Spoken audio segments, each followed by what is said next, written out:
Hello friends, तो स्वागत है आप सभी का हमारे चैनल पर एक बार फिर से। चलो पढ़ते हैं। आज हम लोग क्लास 10th का चैप्टर 12 जो कि इलेक्ट्रिसिटी है उसका पार्ट 2 देखेंगे। अभी तक हमने ओम्स लॉ तक कवर कर चुका है। तो स्टार्ट करते हैं हम लोग आज का topic, factors on which resistance of a conductor depends.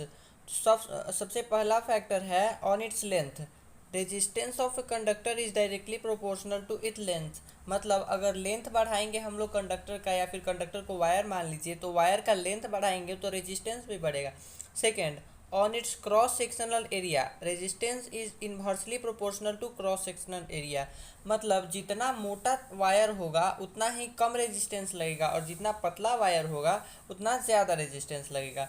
तो इससे ये रिलेशन मिलता है हमें कि R is directly proportional to L upon A। अब प्रोपोर्शनैलिटी हटाने के लिए हमें एक कांस्टेंट डालना पड़ता है, तो वो कांस्टेंट है रॉ। रॉ है वो कांस्टेंट। तो what is rho? Rho is the proportionality constant known as resistivity of the material of conductor.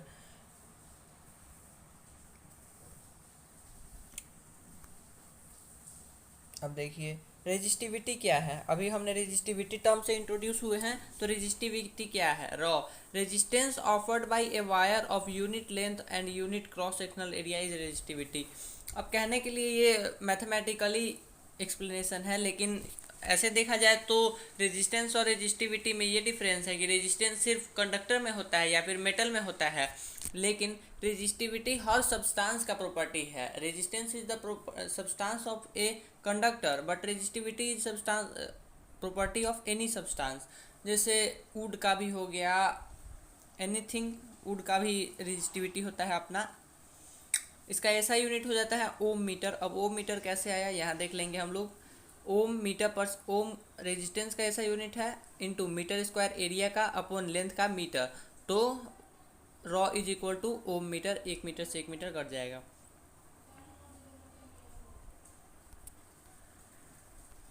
अब देखते हैं resistivity of a material vary with temperature. Resistivity के बारे में और ज़्यादा जानते हैं तो देखिए, resistivity of an alloy homogeneous mixture of metal is generally higher than the constituent metal, example constantum alloy of copper and nickel। जो एलोय होता है उसका रेजिस्टिविटी ओरिजिनल मेटल से ज़्यादा होता है। जैसे अभी निकेल और कॉपर है, कॉपर और निकेल का रेजिस्टिविटी कॉन्स्टेंटम जो कि उसका इन दोनों का एलोय है उनसे कम होगा। Alloys have higher resistivity and do not oxidize और burn readily at high temperature. For this reason commonly use in heating devices. देखिए एलोय जो होते हैं उनका वो दो से ज़्यादा मेटल से बने हुए होते हैं, तो उनका रेजिस्टिविटी बहुत हाई होता है और जल्दी ऑक्सीडाइज नहीं करते हैं, इसीलिए उनको हीटिंग डिवाइसेस में यूज़ किया जाता है, जैसे इलेक्ट्रिक आयरन, हीटर, टोस्टर और टंगस्टन को फिलामेंट बल्ब में। तो एक और चीज़ जान लीजिए आप लोग कि एक होता है माइका, MICA, माइका। इसको यूज किया जाता है आयरन में। जैसे हम लोग को इसका रेजिस्टेंस भी हाई होता है और करंट कंडक्टिविटी भी लो होता है, जिसके कारण हम लोग जब आयरन करते हैं तो हम लोग को करंट नहीं लगता है। अब देखिए दो टाइप के रेजिस्टेंस अरेंजमेंट होते हैं, फर्स्ट सीरीज और सेकंड होता है पैरेलल। तो सीरीज में आप लोग देख सकते हैं फर्स्ट रेजिस्टेंस है, उसके बाद सेकंड है, उसके बाद थर्ड है, ऐसे अरेंज किया गया है। ये होता है मैक्सिमम इफेक्टिव रेजिस्टेंस। इसमें से सबसे ज़्यादा रेजिस्टेंस फॉलो होता है, इसमें डायरेक्टली ऐड कर दिया जाता है। अगर R1 2 है, R2 3 है और R3 4 ओम है तो इनको डायरेक्ट ऐड कर देंगे हम। अब हम लोग देखते हैं कि ऐड डायरेक्टली क्यों कर देंगे। देखिए सीरीज वाले में जो होता है current, the current flowing through the resistance in series remains the same. Series arrangement में करंट सेम रहता है लेकिन पोटेंशियल डिफरेंस वेरी करता है। तो यहाँ पे हम लोग देख लेंगे V1 is equal to IR1, V2 is equal to IR2, V3 is equal to IR3।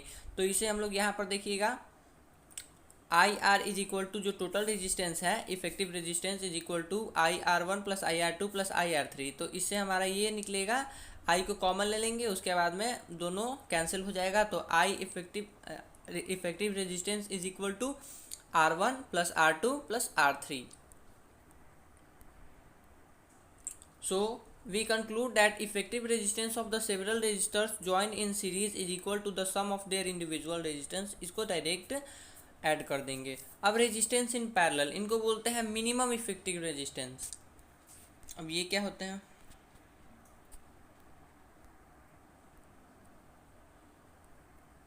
देखिएगा कुछ इस तरह से अरेंजमेंट रहता है. यहाँ पैरेलल में है R1 फिर R2 फिर R3, पैरेलल में अरेंजमेंट है.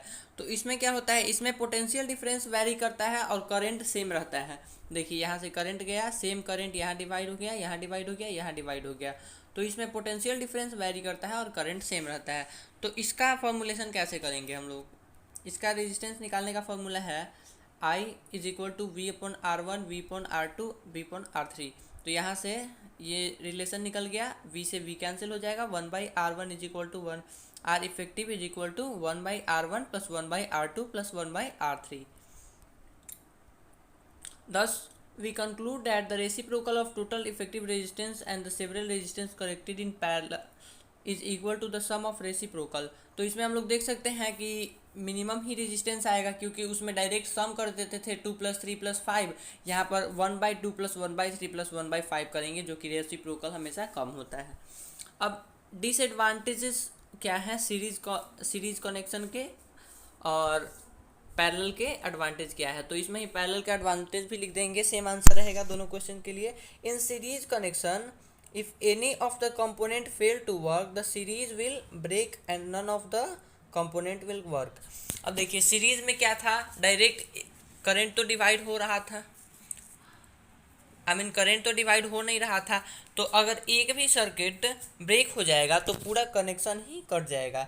It is not possible to connect a bulb and a heater in series because they need different value of current to operate properly. अब जो सीरीज कॉम्बिनेशन होता है उसमें तो सेम ही करंट जाएगा. अगर 100 एम्पियर का जा रहा है तो 100 एम्पियर का ही पूरा वायर में जाएगा. लेकिन हमारे डोमेस्टिक यूज़ में बहुत सारे चीज़ हम लोग यूज़ करते हैं जिसको अलग अलग करंट चाहिए. इसीलिए अगर हम लोग बल्ब के लिए करंट पास कर रहे हैं तो हीटर नहीं चलेगा, हीटर के लिए कर रहे हैं तो बल्ब फ्री हो जाएगा. Hence, to overcome this problem, we generally use parallel circuit. इसीलिए हम लोग को इस प्रॉब्लम से बचने के लिए पैरेलल सर्किट यूज़ करते हैं. अब देखिए बहुत ही इंटरेस्टिंग टॉपिक देखेंगे हम लोग, heating effect of electric current. तो हम लोग जानेंगे कि अगर हम लोग आयरन को प्लग करते हैं तो इलेक्ट्रिकल एनर्जी से हीट एनर्जी में कैसे कन्वर्ट हो जाता है, या फिर कभी कभी फ़ैन चलते रहता है तो अचानक गर्म हो जाता है, टीवी ये लोग गर्म हो जाते हैं. तो ये कैसे होता है, क्या है heating effect of electric current. चलिए तो सबसे पहले हम लोग सिंपल एक बैटरी या फिर सेल से समझ लेते हैं ये क्या है. बैटरी और सेल, इसमें क्या होता है, chemical reaction in it will produce the potential difference. It is 2 terminal. ये जो 2 टर्मिनल होते हैं प्लस और माइनस, इनमें पोटेंशियल डिफरेंस क्रिएट कर देता है. उसके बाद क्या होता है, electrons will come in motion to flow through this resistor. यहाँ काइनेटिक एनर्जी प्रोड्यूस हो जाएगा, इलेक्ट्रॉन्स मोशन में आ जाएंगे. उसके बाद to maintain this current the source has to keep expending इस एनर्जी. उसके बाद parts of this energy consumed in the work like rotating the fan. अगर फैन का एग्जांपल ले लेते हैं तो फैन रोटेट करने में कुछ एनर्जी लग जाता है. उसके बाद rest of the energy of this source is converted into heat that raises the temperature of the gadget. और जो बाकी एनर्जी बच जाता है वो गैजेट का टेम्परेचर बढ़ाता है और हीट एनर्जी में कन्वर्ट हो जाता है. This is known as the heating effect of electric current. This effect is utilised. वैसे तो ये हार्मफुल है लेकिन इसको यूटिलाइज करते हैं हम लोग सच ए डिवाइसेज लाइक आयरन हीटर वगैरह. अब हम लोग सीधा समझेंगे कि जब इलेक्ट्रिक करंट फ्लो होता है, अगर इस वायर से करंट फ्लो हो रहा है, इलेक्ट्रॉन्स फ्लो हो रहे हैं, तो इलेक्ट्रॉन्स फ्लो हो रहे हैं तो फ्रिक्शन तो लगेगा ही. तो ऐसे भी समझ सकते हैं कि फ्रिक्शन के कारण ही हीट एनर्जी जनरेट हो जाता है. अब देखिए मैथमेटिकल एक्सप्रेशन में हम लोग कैसे समझते हैं. Let us suppose that current I is flowing through a resistor of resistance R for the time T. Potential difference across is V. तो V is equal to W/Q हम लोग बोल सकते हैं. Work done in the moving the charge, morning लिखा गया है या मूविंग होना चाहिए था, moving the charge Q will be W is equal to VQ. ऐसा हम लोग लिख सकते हैं, ये सिंपल मैथ्स है. Then power P is equal to W/T, rate of charge of work done. Rate of change of work done. तो ये सिंपल समझ सकते हैं। इसके बाद हम लोग V Q by T and power is equal to V upon I हो जाएगा, क्योंकि I is equal to Q upon T होता है। यहाँ से क्यू अपॉन टी के जगह पर आई लिख लेंगे और power is equal to V upon I. उसके बाद heat energy supplied by the source of the time in T, heat is equal to power into time होता है। तो power is equal to energy या फिर work is also a form of energy, तो energy और work upon time हो जाएगा। उसके बाद हम लोग नेक्स्ट इक्वेशन में रखते हैं H is equal to V I T, तो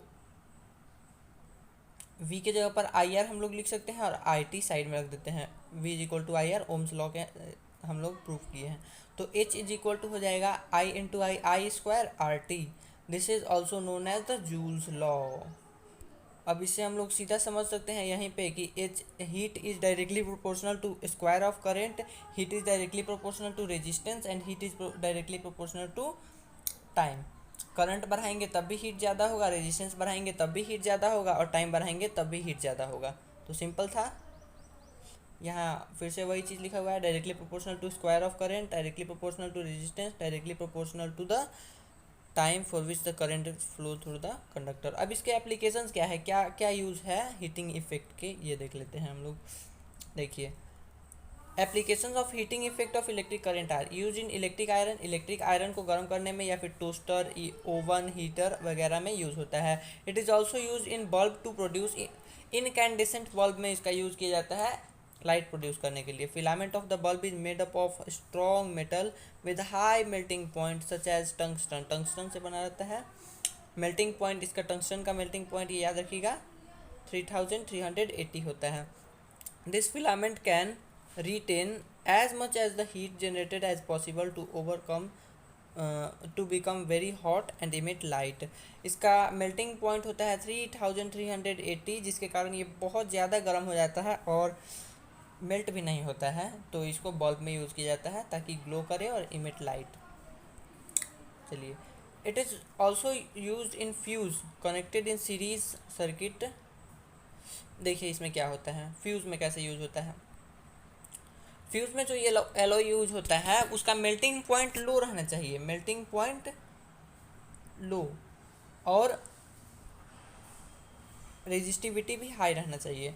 जैसे देखिए, अगर हम लोगों ने फ्यूज़ यूज़ किया है अपने घर में, फ्यूज़ आप सभी ने देखा ही होगा, तो अगर हम लोग फ्यूज़ यूज़ करेंगे तो उसका मेल्टिंग पॉइंट अगर लो होगा तो जैसे ही ज़्यादा करंट फ्लो होगा तो उसका टेम्परेचर हाई हो जाएगा और जल्दी से सर्किट ब्रेक कर देगा, जिसके कारण हमारे घर में कुछ डैमेज नहीं होगा या फिर कोई एप्लियंस ख़राब नहीं होगा। तो इसीलिए इसका यूज़ किया जाता है। इस बार से पैराग्राफ में वही लिखा हुआ है। Fuses use for domestic purposes rated as 1 ampere, 2 ampere, 3 ampere and 10 ampere for the various purposes depending upon the power of the appliance used. Example लीजिए, let us consider an electric iron which consume 1 kilowatt of energy और electric power at 220 volt. तो power is equal to V upon I है, तो current निकालना है हम लोग को, तो आई is equal to V P upon V. तो 1 किलोवाट अपॉन 220 वोल्ट, 1 किलोवाट में 1000 वाट होते हैं और अपॉन 220 वोल्ट, तो कट के ये हमारा फाइनल आंसर आ जाएगा, आई इज इक्वल टू 4.54 एम्पियर। देखिए, अब इलेक्ट्रिक पावर के बारे में जानते हैं हम लोग। In case of electricity it is defined as the rate of change of electrical energy dissipated or consume. तो एक बार फिर से देख लेते हैं। In case of electricity it is defined as the rate of change of electrical energy dissipated or consumed in an electric energy dissipated or consumed in electric circuit. अच्छा, 2 बार लिखा गया है ये, कंज्यूम्ड इन, वही सोचे, consumed in an electric circuit. तो जो होता है इलेक्ट्रिकल एनर्जी किसी इलेक्ट्रिकल सर्किट में कितना कंज्यूम हो रहा है, इसी को बोलेंगे इलेक्ट्रिकल पावर। तो power is equal to V upon I, इसको एक बार और लिख सकते हैं, v is equal to I R होता है, तो power is equal to V I square R. फिर से हम लोग ये भी लिख सकते हैं, power is equal to I is equal to V upon R होता है, तो यहाँ से ये भी लिख सकते हैं वी स्क्वायर अपॉन आर। और power is equal to electrical energy upon time, तो ऐसा यूनिट हो जाएगा इसका वाट, इसको याद रखिएगा वाट। इसका हायर यूनिट हो जाएंगे किलोवाट, मेगावाट एट्सेट्रा। ये फॉर्मूला जो है इनको याद रखना ज़रूरी है एग्ज़ाम में न्यूमेरिकल सॉल्व करने में यूज हो काम आएंगे। देखिए उसके बाद वाट को डिफाइन करते हैं। 1 watt is equal to is defined as the power consumed by a device when 1 ampere of current is flown through the potential difference of 1 volt. ये पावर का डिफिनेशन है। Power is equal to V upon I, V into I. 1 watt is equal to 1 volt into 1 ampere. ये mathematically हो गया। Electrical energy power is equal to E upon T, तो energy का formula हो जाएगा power into time. अगर energy निकालने के लिए बोले क्वेश्चन में तो पावर इनटू टाइम का फॉर्मूला लगाएंगे। एसआई यूनिट हो जाएंगे इलेक्ट्रिकल एनर्जी के एसआई यूनिट वाट, सेकंड और जूल। वाट सेकंड बोल सकते हैं या फिर जूल बोल सकते हैं, क्योंकि पावर इनटू टाइम था। पावर का एसआई यूनिट वाट और टाइम का सेकंड, तो वाट सेकंड और जूल। कमर्शियल यूनिट क्या हो जाएंगे? किलोवाट, किलोवाट और 1 यूनिट। किलोवाट को हम लोग 1 यूनिट बोलेंगे, तो किसी न्यूमेरिकल में अब अगर आप लोग को 1 यूनिट लिखा हुआ मिले तो उसको 1 किलोवाट समझेंगे, मतलब 1000 वाट। तो energy is equal to power into time, kilowatt is equal to 1 kilowatt into hour हो जाएगा, और 1000 वाट इंटू 3600 सेकेंड्स, तो 3.6 इंटू 10⁶ जूल आ जाएंगे आपका। तो 1 किलोवाट में हम कितना एनर्जी मिलेगा? 3.6 इंटू 10⁶ जूल।